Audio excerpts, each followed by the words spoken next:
ವೀಕ್ಷಕರೆಲ್ಲರಿಗೂ ದೈನಿಕ ರಾಶಿ ಫಲ ವಿಶೇಷ ಕಾರ್ಯಕ್ರಮಕ್ಕೆ ಸ್ವಾಗತ. ಇವತ್ತಿನ ಈ ವಿಡಿಯೋದಲ್ಲಿ ನಾವು ವರ್ಷ 2026ರ ಮೇ ತಿಂಗಳಿನ 26ನೇ ತಾರೀಕಿನ ದಿನ ಕನ್ಯಾ ರಾಶಿಯ ಫಲಗಳನ್ನು ತಿಳಿದುಕೊಳ್ಳಲಿದ್ದು, ಈ ದಿನ ಕನ್ಯಾ ರಾಶಿಯ ಜಾತಕದವರ ಪಾಲಿಗೆ ಹೇಗೆ ಸಾಬೀತಾಗಲಿವೆ, ಈ ದಿನ ಗ್ರಹ ನಕ್ಷತ್ರಗಳ ಸ್ಥಿತಿಗತಿಗಳೇನು ಮತ್ತು ಇಲ್ಲಿ ಉಂಟಾಗಲಿರುವ ಯೋಗಗಳ್ಯಾವುವು, ಈ ಯೋಗಗಳ ಪ್ರಭಾವ ನಿಮ್ಮ ಮೇಲೆ ಹೇಗೆ ಕಾಣಿಸಿಕೊಳ್ಳಲಿದೆ, ಜೊತೆಗೆ ಈ ದಿನಗಳಂದು ನೀವು ಹೊಂದಿರಬೇಕಾದ ಎಚ್ಚರಿಕೆ ಏನು ಅನ್ನೋದೆಲ್ಲವನ್ನ ವಿಸ್ತಾರ ರೂಪದಲ್ಲಿ ಇಲ್ಲಿ ತಿಳಿದುಕೊಳ್ಳೋಣ.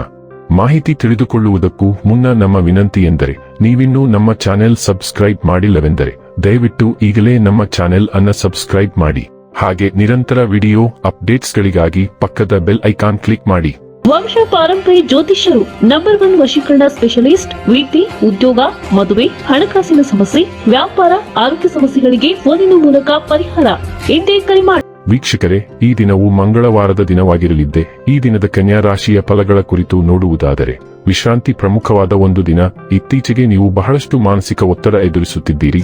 ಮನೋಲ್ಲಾಸ ಮತ್ತು ಮನೋರಂಜನೆ ನಿಮಗೆ ವಿಶ್ರಾಂತಿ ಪಡೆಯಲು ಸಹಾಯ ಮಾಡುತ್ತದೆ. ಇಂದು ಯಾವುದೇ ಸಹಾಯವಿಲ್ಲದೆ ನೀವು ಹಣವನ್ನು ಗಳಿಸುವಲ್ಲಿ ಸಾಮರ್ಥ್ಯರಾಗಿರುತ್ತೀರಿ. ನಿಮ್ಮ ವಿಚಿತ್ರ ವರ್ತನೆಯ ಹೊರತಾಗಿಯೂ ಸಂಗಾತಿ ಸಹಕಾರಿಯಾಗಿರುತ್ತಾರೆ. ಇಂದು ರಾತ್ರಿ ಸಣ್ಣ ವಿಷಯಗಳಲ್ಲೂ ಕೂಡ ನಿಮ್ಮ ಪ್ರಿಯತಮೆಯ ಜೊತೆಗಿನ ಸಂಬಂಧಗಳು ಶಿಥಿಲಗೊಳ್ಳುತ್ತವೆ. ನಿಮ್ಮ ಸಾಮರ್ಥ್ಯವನ್ನು ಹೆಚ್ಚಿಸಲು ತಂತ್ರಗಳಿಗೆ ಹೊಂದಿಕೊಳ್ಳಿ. ನಿಮ್ಮ ಶೈಲಿ ಮತ್ತು ಆಸಕ್ತಿಕರವಾಗಿ ಕೆಲಸ ಮಾಡುವ ನಿಮ್ಮ ವಿಧಾನ ನಿಮ್ಮನ್ನು ನಿಕಟವಾಗಿ ವೀಕ್ಷಿಸುತ್ತಿರುವವರಿಗೆ ಆಸಕ್ತಿ ತರಬಹುದು. ಇಂದು ನೀವು ಯಾವುದೇ ಕಾರಣವಿಲ್ಲದೆ ಕೆಲವು ಜನರೊಂದಿಗೆ ಗೊಂದಲ ಮಾಡಬಹುದು. ಹಾಗೆ ಮಾಡುವುದರಿಂದ ನಿಮ್ಮ ಮನಸ್ಥಿತಿ ಹಾಳಾಗುತ್ತದೆ ಮತ್ತು ಅದು ನಿಮ್ಮ ಅಮೂಲ್ಯ ಸಮಯವನ್ನು ಸಹ ವ್ಯರ್ಥ ಮಾಡುತ್ತದೆ. ನಿಮ್ಮ ಸಂಗಾತಿಯ ಆರೋಗ್ಯ ಸ್ವಲ್ಪ ಬಿಗಡಾಯಿಸಬಹುದು. ಇತ್ತೀಚೆಗೆ ಜೀವನವು ಹೋರಾಟಗಳಿಂದ ತುಂಬಿದೆ, ಆದರೆ ಶೀಘ್ರದಲ್ಲೇ ನೀವು ಶಾಂತಿಯನ್ನು ಕಂಡುಕೊಳ್ಳುವಿರಿ. ಯಾವಾಗಲೂ ಹಾಗೆ ನಿಮ್ಮ ಆಶಾವಾದಿ ಮನೋಭಾವವನ್ನು ಕಾಪಾಡಿಕೊಳ್ಳಿ, ಆಗ ಎಲ್ಲವೂ ಉತ್ತಮವಾಗಿ ನಡೆಯುತ್ತದೆ. ಜನರು ಸಹಾಯಕ್ಕಾಗಿ ನಿಮ್ಮನ್ನು ಸಂಪರ್ಕಿಸಬಹುದು ಮತ್ತು ಇದು ಒಳ್ಳೆಯದು. ಕಾರ್ಯನಿರತವಾಗಿರುವುದರಿಂದ ನಿಮ್ಮ ಎಲ್ಲಾ ಚಿಂತೆಗಳನ್ನು ನೀವು ಮರೆತು ಬಿಡುತ್ತೀರಿ. ಆರೋಗ್ಯ ಮತ್ತು ಸ್ವಾಸ್ಥ್ಯ ಬಗ್ಗೆ ತಿಳಿದುಕೊಳ್ಳೋಣ. ದಿನವು ಸಾಮಾನ್ಯವಾಗಿ ಆರಂಭವಾಗುತ್ತದೆ, ಆದರೆ ನಿಮ್ಮ ದಿನನಿತ್ಯದ ಧ್ಯಾನ ವ್ಯಾಯಾಮಗಳ ಆರೋಗ್ಯಕರ ಪರಿಣಾಮಗಳು ಇಂದು ಸ್ಪಷ್ಟವಾಗಿ ಗೋಚರಿಸುತ್ತವೆ. ದಿನದ ಅಂತ್ಯದ ವೇಳೆಗೆ ನೀವು ನಿಮ್ಮ ಆಧ್ಯಾತ್ಮಿಕ ಆತ್ಮದೊಂದಿಗೆ ಸಂಪರ್ಕ ಸಾಧಿಸಲು ಸಾಧ್ಯವಾಗಬಹುದು. ನಿಮ್ಮ ಯಕೃತ್ತು ಪರಿಣಾಮ ಬೀರುವುದರಿಂದ ಹೆಚ್ಚು ಔಷಧಿಗಳನ್ನು ಸೇವಿಸಬೇಡಿ. ಡೈಲಿ ಲವ್ ಮತ್ತು ರಿಲೇಶನ್ಶಿಪ್ ಬಗ್ಗೆ ತಿಳಿದುಕೊಳ್ಳೋಣ. ಪ್ರೀತಿ ಮತ್ತು ಪ್ರಣಯ ಇಂದು ನಿಮಗೆ ಸ್ವಲ್ಪ ಅಪಾಯಕಾರಿ ವ್ಯವಹಾರಗಳಾಗಿವೆ. ನೀವು ಕ್ರೂರಿಯಲ್ಲದ ಮತ್ತು ಕೇವಲ ಸಂಗಾತಿಗಾಗಿ ಆಡಲು ಬಯಸುವ ವ್ಯಕ್ತಿಯನ್ನು ಭೇಟಿಯಾಗಬಹುದು, ಆದರೆ ನೀವು ಈ ವ್ಯಕ್ತಿಯೊಂದಿಗೆ ಪ್ರಣಯದಲ್ಲಿ ತೊಡಗಿಸಿಕೊಳ್ಳುವ ಗುರಿಯನ್ನು ಹೊಂದಿರಬಾರದು. ಮೊದಲು ಈ ಹುಡುಗ ಅಥವಾ ಹುಡುಗಿಯೊಂದಿಗೆ ಸ್ನೇಹ ಬೆಳೆಸಲು ಪ್ರಯತ್ನಿಸಿ ಮತ್ತು ನೀವು ಅವರ ಬಗ್ಗೆ ಎಷ್ಟು ಕಾಳಜಿ ವಹಿಸುತ್ತೀರಿ ಎಂದು ಅವರಿಗೆ ತಿಳಿಸಿ. ಅವರನ್ನು ಚೆನ್ನಾಗಿ ತಿಳಿದುಕೊಳ್ಳಿ ಮತ್ತು ಅವರಿಗೂ ಹಾಗೆ ಮಾಡಲು ಅವಕಾಶ ನೀಡಿ.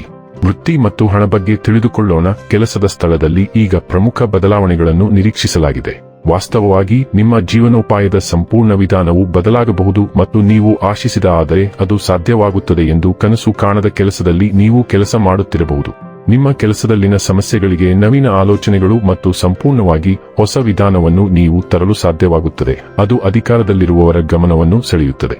ಇನ್ನು ಕೊನೆಯದಾಗಿ ಈ ದಿನ ಮಾಡಿಕೊಳ್ಳಬೇಕಾದ ಉಪಾಯಗಳ ಕುರಿತು ನೋಡುವುದಾದರೆ, ದಿನಕ್ಕೆ 1 ಬಾರಿ ಉಪ್ಪು ಇಲ್ಲದೆ ಆಹಾರವನ್ನು ಸೇವಿಸುವ ಮೂಲಕ ನಿಮ್ಮ ಪ್ರೀತಿಯ ಜೀವನದಲ್ಲಿ ಆನಂದ ಮತ್ತು ಸಂತೋಷವನ್ನು ಕಾಪಾಡಿಕೊಳ್ಳಿ. ವೀಕ್ಷಕರೇ, ಇದಾಗಿತ್ತು ಕನ್ಯಾ ರಾಶಿಯ ಜಾತಕದವರ ದೈನಿಕ ರಾಶಿ ಫಲದ ಮಾಹಿತಿ ಇಷ್ಟವಾದರೆ ವಿಡಿಯೋವನ್ನು ಲೈಕ್ ಮತ್ತು ಶೇರ್ ಮಾಡಿ. ಹಾಗೆ ಚಾನೆಲ್ ಸಬ್ಸ್ಕ್ರೈಬ್ ಮಾಡುವುದರ ಜೊತೆಗೆ ನಿರಂತರ ವಿಡಿಯೋ ಅಪ್ಡೇಟ್ಸ್ಗಳಿಗಾಗಿ ಪಕ್ಕದ ಬೆಲ್ ಐಕಾನ್ ಕ್ಲಿಕ್ ಮಾಡಿ.